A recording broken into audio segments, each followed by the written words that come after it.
எல்லாருக்கும் வணக்கம். நான் உங்கள் வசந்த் பேசுகிறேன். இன்றைக்கி நம்ம என்ன பார்க்க போகிறோம் அப்படின்னு பார்த்தீங்கன்னா, ஏலியன்ஸை பற்றி நம்ம பண்ணிட்டு இருக்கோம்.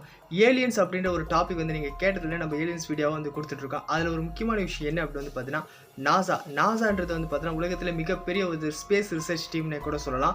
அதாவது பார்த்தீங்கன்னா அவங்க என்ன சொல்கிறாங்க அப்படின்னு பார்த்தீங்கன்னா, இந்த உலகத்தில் நம்மள மாதிரி வேற ஒரு ஜீவராசிகள் உயிரினங்கள் வாழ்ந்துட்டு இருக்கா, அதாவது ஏலியன்ஸ் அப்படின்றவங்களை பார்த்தீங்கன்னா கண்டுபிடிச்சி சொல்லுவோம் அப்படின்ற தீவிர முயற்சியில் அவங்க இறங்கியிருக்காங்கன்னு கூட சொல்லலாம்.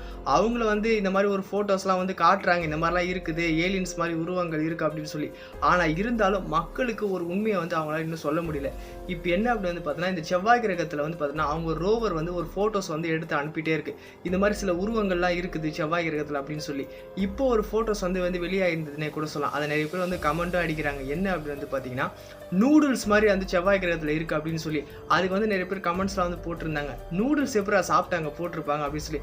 ஒருவேளை யாரோ போய் அங்கே நூடுல்ஸ் சாப்பிட்டு சமைச்சு போட்டிருப்பாங்களோ அப்படின்னு சொல்லி. அதாவது அவங்க ரோவர் பார்த்தீங்கன்னா, அவங்க அமிச்ச ஒரு ரோவர் நூடுல்ஸ் மாதிரி சில ஃபோட்டோஸ் எடுத்து அமிச்சிருக்கு. அவங்களே யோசிக்கிறாங்களா நாசா விஞ்ஞானிகளே, என்னடா அது நூடுல்ஸ் மாதிரி இருக்குது, நூடுல்ஸ் எப்படி அங்கே போயிருக்கும் அப்படின்னு சொல்லி. அங்கே ஏதோ அப்போனா நிச்சயம் அங்கே ஒரு ஏலியன்ஸ் கண்டிப்பாக இருக்கும் அப்படின்றத அவங்க நம்புகிறாங்களே. அவங்க நம்புகிற மாதிரி நூடுல்ஸ் எப்படி அங்கே போயிருக்கும், ஒருவேளை ஏலியன்ஸ் தான் சமைச்சு சாப்பிட்டு போட்டிருக்குமா அப்படின்ற டவுட் அவங்களுக்கே இருக்குது. இதை பற்றி உங்களோட கருத்து என்ன? இந்த மாதிரி பல இன்ட்ரெஸ்டிங்கான விஷயங்களை தெரிஞ்சுக்க நம்ம சேனலுக்கு சப்ஸ்கிரைப் பண்ணுங்கள். நன்றி.